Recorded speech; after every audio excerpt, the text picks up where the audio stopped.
हमारे बीच में आज कार्यक्रम के मुख्य वक्ता आदरणीय सुरेश शर्मा जी हमारे बीच आ चुके हैं। मैं विवेकानंद केंद्र की ओर से आपका बहुत स्वागत करता हूं। साथ में आदरणीय लोकेंद्र पारेसर जी हमारे बीच उपस्थित हैं, कार्यक्रम की अध्यक्षता कर रहे हैं। मैं विवेकानंद केंद्र की ओर से आपका भी हार्दिक स्वागत करता हूं। आज स्वामी विवेकानंद की जयंती 12 जनवरी युवा दिवस। हम सभी जानते हैं कि आज के दिन एक ऐसे महापुरुष का जन्म हुआ जिनके विचारों ने पूरे देश को आप्लावित कर दिया।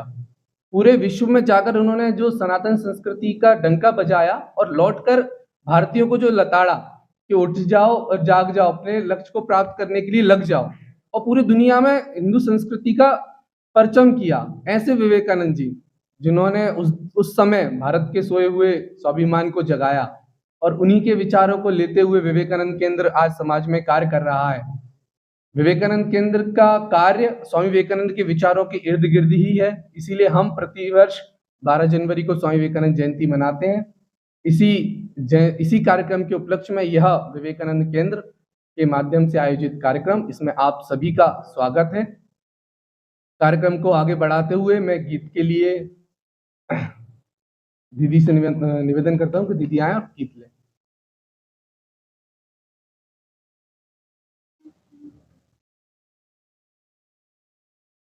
भुवन मण्डले नवयुगमुदयतु सदा विवेकानन्दमयं सुविवेकमयं स्वानन्दमयम्।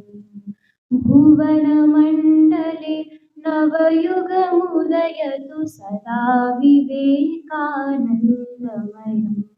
सुविवेकमयं स्वानन्दमयम्। वहिनी वायुजल बलविवर्धकं पाञ्चभौतिकं विज्ञानं सलिलनिधितलं गगनमण्डलं करतलफलमिव कुर्वाणं दीक्षुविकीर्णं मनुजकुलमिदं दीक्षुविकीर्णं मनुजकुलमिदं घटयतु चैककुटुम्बमयं सदा विवेकानन्दमयं सुविवेकमयं स्वानन्दमयम्। सगुणाकारम् अगुणाकारम् एकाकारम् अनेकाकारं भजन्ति ये भजन्तु देवं स्वस्वनिष्ठया विमत्सरम्। विश्वधर्ममिव मुदारभावम् विश्वधर्ममिव मुदारभावम् प्रवर्धयतु सौहार्दमयं सदा विवेकानन्दमयं सुविवेकमयं स्वानन्दमयम्। जीवे जीवे शिवस्वरूपं सदा भावयतु सेवायां श्रीमदूर्जितं महामानवं समर्चयतु निजपूजायां। चरतु मानवोऽयं सुहितकरं चरतु मानवोऽयं सुहितकरं धर्मं सेवा त्यागमयं सदा विवेकानन्दमयं सुविवेकमयं स्वानन्दमयम्। तमोमयं जनजीवनमधुना निष्क्रियतालस्य ग्रस्तं रजोमयमिदं किं वा बहुधा क्रोधलोभमोहामिहतं भक्तिज्ञानकर्म विज्ञाने भक्तिज्ञानकर्म विज्ञाने भवतु सात्विको द्योतमयं सदा विवेकानन्दमयं सुविवेकमयं स्वानन्दमयम्।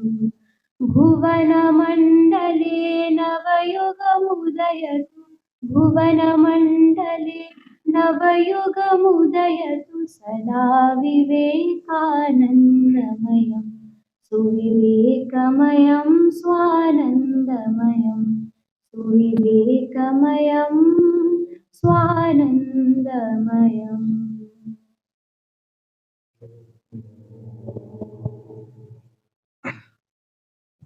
बहुत बहुत धन्यवाद सुरुचि दीदी। सुविवेकमयम स्वानंदमयम, इस गीत के माध्यम से स्वामी विवेकानंद के जो गुणों के बारे में हमें पता चला है। गीत अभी तो संस्कृत में था पर हम अधिकांशतः लोग समझ गए होंगे। इसके पश्चात अतिथि परिचय एवं स्वागत के लिए मैं डॉक्टर सत्येंद्र जी से निवेदन करता हूं कि वे आए, हमारे अतिथियों का परिचय कराएं एवं स्वागत की कार्यक्रम को आगे बढ़ाएं।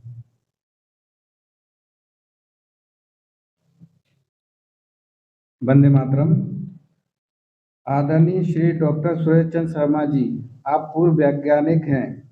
कृषि विभाग में कृषि महाविद्यालय प्राध्यापक पद से सेवानिवृत्त हैं। आपने विभिन्न संगठनों में विभिन्न दायित्वों का निर्वहन किया है। आप ग्वालियर से विवेकानंद केंद्र के संस्थापक सदस्य हैं। आपने भी विभिन्न नीडम में विवेकानंद जी की प्रतिमा का अनावरण किया है। आपसे आपके स्वागत के लिए आदरणीय सुमित भारद्वाज जी से निवेदन करता हूं कि वह आए।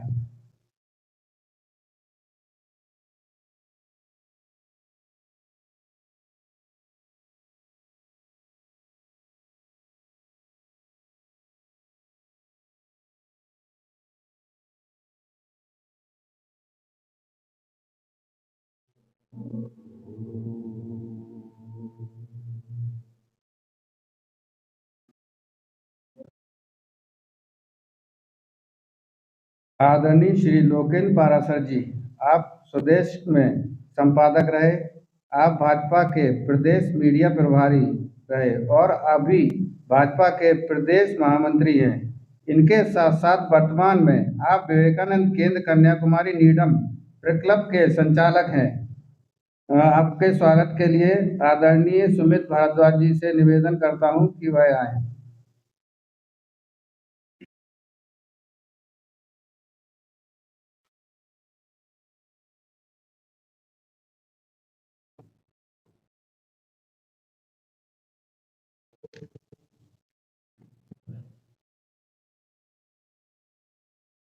स्वागत के परंपरा के कार्यक्रम के पश्चात हम मुख्य अध्यक्षीय उद्बोधन की तरफ जाएंगे और उसके पश्चात मुख्य वक्ता का उद्बोधन होगा। इसके पहले विवेक वाणी के लिए मैं अदिति दीदी को निमंत्रित करता हूँ। अदिति दीदी।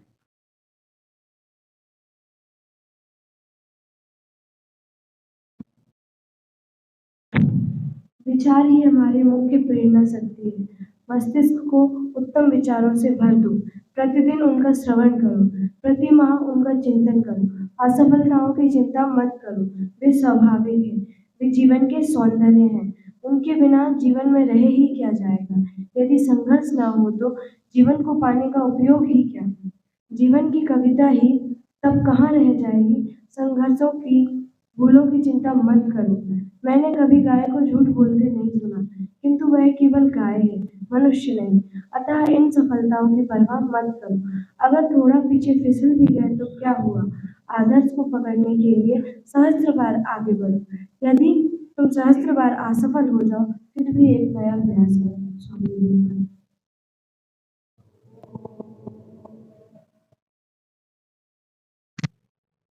बहुत सुंदर विवेक वाणी, धन्यवाद अदिति दीदी।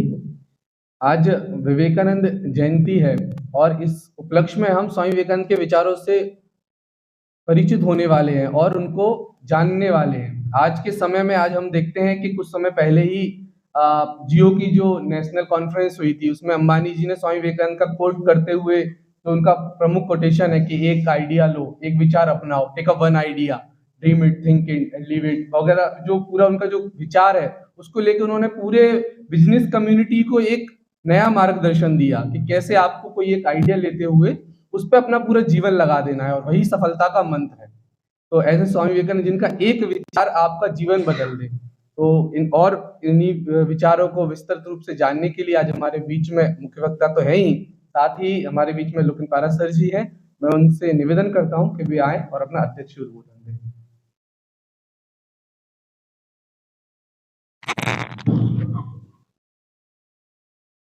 विषय विवेकानंद जी का हो और मंच पर आदरणीय सुरेश चंद्र शर्मा जी विराजमान हो तो विषय वहीं समाप्त हो जाता है।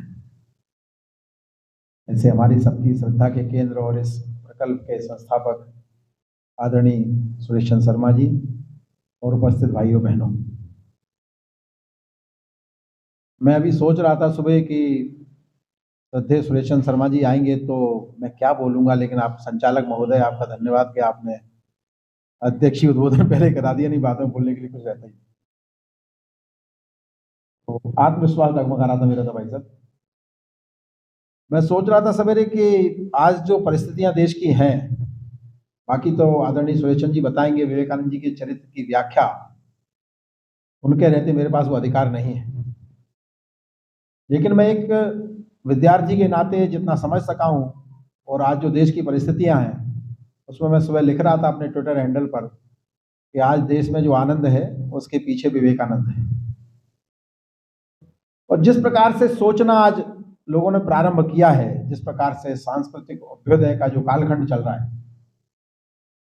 उसकी प्रेरणा किससे मिली होगी। उस समय भी जब विवेकानंद यूरोप के लिए गमन कर रहे थे तो उनके ध्यान में यही था कि भारत के बारे में किस प्रकार की ख्याति दुनिया में है कि वो तो जादूगरों का, सांप सपेरों का और बहुत ही पिछड़े हुए लोगों का देश है। तो उस अभ्युदय के लिए जब वो निकले थे तो मुझे लगता है कि वो प्रेरणाएं आज भी काम कर रही हैं और जो घटनाएं उस समय हुई उनका विस्तार से तो आदरणीय सुरेश जी बताएंगे। लेकिन कई बार अपन कहते हैं कि प्रेरणा ही प्रतिमा का निर्माण करती हैं, और आज के संदर्भों में इसलिए बात मैं बार बार कर रहा हूं कि स्वामी जी ने 2-3 प्रकार की बातें की थी। जैसा आपने कहा कि जिस प्रकार का औद्योगिक विकास और देश का ये सब, वो घटना सबको पता होगी कि स्वामी जी यात्रा कर रहे थे जहाज से और टाटा के पुरखे उस यात्रा में उनके साथ थे, परिचय हुआ, चर्चा हुई, तो उनसे पूछा कहाँ जा रहे हो, तो उन्होंने कहा कि मैं विदेश जा रहा हूँ। क्यों जा रहे हो? माचिस की C&F लेने जा रहा हूँ। तो उन्होंने कहा कि आप इतने बड़े व्यापारी हैं, इतने बड़े आदमी हैं, आपको लज्जा नहीं आती क्या? एक माचिस की फैक्ट्री देश में नहीं लगाई जा सकती? तो वहां से जो टाटा के परिवार को प्रेरणा मिली, और प्रेरणा ऐसी मिली कि आज दुनिया में टाटा भारत के ही बड़े उद्योगपति नहीं है, दुनिया के बड़े बड़े जो कल कारखाने हैं, बड़े बड़े उद्योग हैं, उसके मालिक भी आज टाटा हैं। और वो प्रेरणा ऐसी मिली, मुझे वो घटना याद आती है कि हाल ही में पाकिस्तान से टाटा की एक गाड़ी, टाटा सूमो उस समय आई थी, अब तो वो अस्तित्व से बाहर हो रही है, तो उसका सौदा हुआ हजारों गाड़ियों का। और बाद में जब टाटा जी को पता लगा कि उन गाड़ियों का उपयोग पाकिस्तान की सेना करने वाली है, जरूरत नहीं है मुझे लगता है इसकी, छोड़ दो उसको आप, पाकिस्तान की सेना करने वाली है, तो उन्होंने वो सौदा सैकड़ों करोड़ रुपए का घाटा झेल के रद्द कर दिया। और टाटा, रतन टाटा जी का बयान में पढ़ रहा था, वो लिख रहे थे कि जिस गाड़ी पर मेरे देश की ओर मुंह करके तोप तानी जाएगी, वो गाड़ी मैं पाकिस्तान को बेच नहीं सकता। ये प्रेरणाएं थी, केवल उद्योग नहीं लगा, प्रेरणाएं भी जीवंत हैं। इस प्रकार की कई घटनाएं हो सकती हैं। आज इस प्रकार का वातावरण देश में है। स्वामी जी कहते थे मुझे सशक्त भारत चाहिए, मुझे समृद्ध भारत चाहिए, मुझे समरस भारत चाहिए। आज हम ध्यान से देखेंगे, एक तो ये सारी प्रेरणा विवेकानंद की काम कर रही है। जिस दिन प्रधानमंत्री जी ने लाल किले की प्राचीर से भाषण दिया कि स्वच्छ भारत अभियान हमें चलाना है, तो कई लोगों ने मजाक बनाया कि देश का प्रधानमंत्री झाड़ू लगाएगा, लेकिन उसके पीछे जो था उसको कौन समझ सकता है, उस तत्व ज्ञान को? उसका उस नरेंद्र ने समझा जो नरेंद्र का उपासक है। उस नरेंद्र ने जब ये भाषण दिया कि मैं स्वच्छता अभियान चलाऊंगा, तो बड़ी हिच थी लोगों के मन में कि कैसे होगा, क्या होगा, क्या मतलब प्रधानमंत्री का विजन नहीं है, कुछ उद्योग की बात करना चाहिए, कुछ सड़कों की बात करना चाहिए, कुछ बांधों की बात करना चाहिए, लेकिन उनको पता था कि विवेकानंद ने समरसता की बात की है और समरसता डंडे से नहीं लाई जा सकती। तो उन्होंने झाड़ू लेकर वो मैदान में उतर गए, सड़क पर उतर गए। तो बड़े बड़े लोग, नितिन मांगलेक साहब जैसे बड़े बड़े लोग भी झाड़ू लेके सड़क पर उतर गए और उस भाई बहन के साथ गौरव के साथ फोटो खिंचवा के सोशल मीडिया पे डाल रहे थे, जो कल तक अस्पृश्य माना जाता था, जिसको हमारे घर की माँ रोटी बचा के रखती थी और कहती थी सवेरे वो आएगी तो उसको दे दूंगी। हमारे पाखंड इस कदर था कि पैसा भी उस बंधु को हम दूर से गिरा के देते थे, और ये क्या अज्ञानता है, इनको ये नहीं मालूम कि पैसा बाजार से घूम के फिर आपकी जेब में आने वाला है। तो इन सब चीजों को समझाने का जो तरीका है वो बल प्रयोग नहीं हो सकता, आचरण हो सकता है। तो वर्तमान नेतृत्व ने तय किया कि आचरण से समरसता स्थापित करनी है। कई लोगों ने उसको स्वच्छता तक सोचा होगा, मैं ऐसा मानता हूं कि दूरदृष्टि थी समरसता की, और ये स्वामी जी ने जो प्रेरणा दी उसके पीछे वो खड़ी हुई थी और नरेंद्र मोदी जी ने उस काम को किया। पहली बार मित्रों स्वामी जी ने कहा कि मुझे सशक्त भारत चाहिए, ताकतवर भारत चाहिए। समरसता के और भारी उदाहरण मैं दे सकता हूं कि जब वो प्रयागराज जाते हैं तो बड़े अर्बन मिनिस्टर, वहां के सीएमओ, वहां के तमाम अधिकारी दौड़ दौड़ के आते हैं कि देखो साहब, जो अवार्ड जो मिला है हमको आईएसओ प्रयागराज में कुंभ का, तो हमारी तारीफ करिए। तो वो नरेंद्र क्या कहता है, दूसरा तो नरेंद्र कहता है कि जिन भाई बहनों झाड़ू लगाई उनको बुलाओ, और उनके बुला के उनको सिंहासन पर बिठालता है और प्रधान सेवक जमीन में बैठ के उनके पांव पखारता है। ये परिवर्तन इस देश में आया है, तो इसके पीछे विवेकानंद। स्वामी जी ने दूसरी बात बड़ी कही कि मुझे सशक्त चाहिए भारत, मजबूत चाहिए, ताकतवर चाहिए। क्या आपको लगता है कि ऐसा कुछ हो रहा है देश में? इस देश में ऐसा कुछ हो रहा है, महसूस कर रहे हैं? इससे पहले ये होता था कि हमारे जवानों के सिर काटे जाते थे, उसके बावजूद सफेद झंडे लहराए जाते थे कि आओ टेबल पे बात कर लें, क्या करना है, सीज फायर कैसे होगा, शांति कैसे होगी। अरे स्वामी जी ने बताया वार्ता से शांति नहीं होती, जवाब देने से शांति होती है। और आपको याद होगा कि जब देश का निजाम बदला तो पहली बार जब हमला होता है तो हम सर्जिकल स्ट्राइक करते हैं, और दूसरी बार हमला होता है तो एयर स्ट्राइक करते हैं। इससे पहले भारत के इतिहास में 1947 के बाद तो ऐसी कोई घटना मुझे याद आती नहीं, गुरु गोविंद सिंह जी को छोड़ दें या शिवाजी को छोड़ दें, तो ऐसी कोई घटना मुझे याद आती नहीं है कि दूसरे के घर में जाके घुस के मार के ये बता देंगे कि हमको कमजोर मत समझना। आपको याद होगा कि सबसे पहली आतंकी घटना सरकार बदलने के बाद म्यांमार में हुई थी। तो कमजोर आदमी चिल्लाता है, पाकिस्तान चिल्लाया था, हमको म्यांमार मत समझ लेना, हमने तो कहा नहीं था। लेकिन जब उसने घटना की तो उसको म्यांमार से भी ज्यादा परिणाम भुगतना पड़े। मित्रों, चीन के पास हमारी हजारों वर्ग मील जमीन दबा ली गई, और इस देश में एक प्रधानमंत्री ऐसे थे जिनकी प्रेरणाएं लंदन से आती थी। वो कहते थे कि तिब्बत तो गंजे के सिर जैसा, उसमें बाल भी नहीं उगता, उसका क्या करना है। लेकिन आज जो नरेंद्र की प्रेरणा से प्रधानमंत्री बनता है, विवेकानंद की प्रेरणा से जो प्रधानमंत्री बनता है, वो प्रधानमंत्री कहता है हम ना आंख दिखाएंगे ना आंख दिखाने देंगे। और पहली बार इतिहास में, चाहे वो गलवान हो चाहे डोकलाम हो, चीन हिसाब नहीं दे पा रहा है कितने सैनिक मारे गए। ये परिवर्तन आया, ये सशक्तिकरण है भारत का। पहली बार भारत हथियार बेचने वाला देश बना है। मेरे देश में ब्रह्मोस मिसाइल की मांग इतनी है दुनिया से, हम पूर्ति नहीं कर पा रहे हैं। ये पहली बार हुआ है। पहली बार सशक्तिकरण के लिए स्वामी विवेकानंद की प्रेरणा से 65% से अधिक हथियार भारत स्वयं बना रहा है। ऐसा कभी हुआ नहीं। स्वामी जी ने कहा कि मेरा देश समृद्ध बनना चाहिए। समृद्धि की दिशा में आप सब प्रबुद्ध लोग हैं।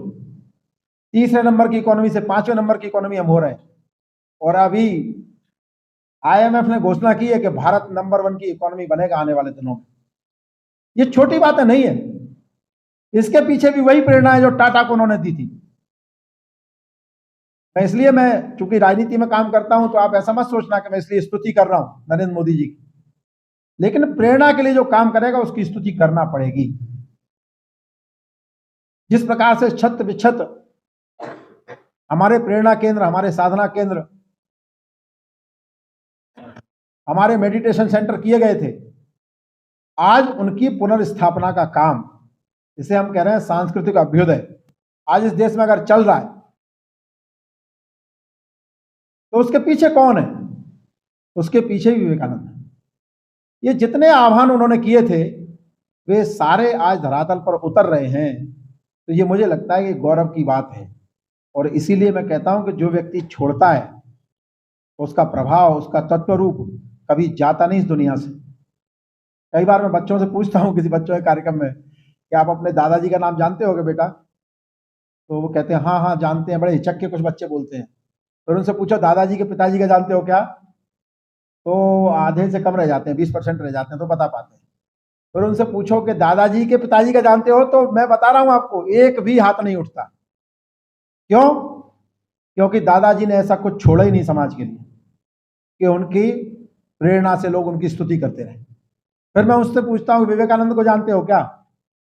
तो सारे हाथ उठते हैं ऐसे। फिर उनसे पूछो कि लक्ष्मीबाई को जानते हो? 23 साल में चली गई वो तो लगभग सारे हाथ उठते हैं। उनसे पूछो भगत सिंह को जानते हो क्या? 21 साल में चले गए। सारे हाथ उठते हैं। क्यों? छोड़ के गए वो। विवेकानंद छोड़ के गए। मैं हमेशा एक उदाहरण देता हूं कि हम जयपुर जाएं या ग्वालियर जाएं या भोपाल जाएं और ऑटो वाले से कहें कि बिरला मंदिर चलोगे क्या, तो वो तुरंत कहेगा चलेंगे बाबूजी। क्यों? वहां तो बिरला जी नहीं है मंदिर में।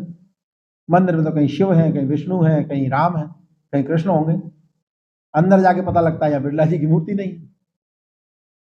लेकिन ये छोड़ने का प्रताप है, समय छोड़ना, ज्ञान छोड़ना, धन छोड़ना।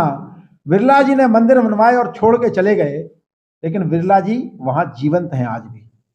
लोग राम मंदिर आप पूछोगे जयपुर में या ग्वालियर में, आप पूछोगे कि वहां गोले के मंदिर पर कोई मंदिर है, तो बता नहीं पाएंगे लोग। भोपाल में आप जाओगे तो बिरला मंदिर ही बोलना पड़ेगा, मूर्ति किसी की भी हो अंदर। तो ये छोड़ने का प्रताप है। जिसने छोड़ा है समाज के लिए उसको याद किया गया, उसका स्मरण किया गया है। और स्मरण की ताकत ये है, प्रेरणा की ताकत ये है कि लोग अपना पथ, अपना मार्ग तय करते हैं। इसलिए मैंने प्रारंभ में कहा कि भारत में आज जो आनंद है उसके पीछे विवेकानंद हैं। और यहाँ मंच पर माननीय सुरेश चंद्र शर्मा जी हैं। इसलिए मैं अपनी वाणी को यहीं विराम दे रहा हूँ। बहुत बहुत धन्यवाद।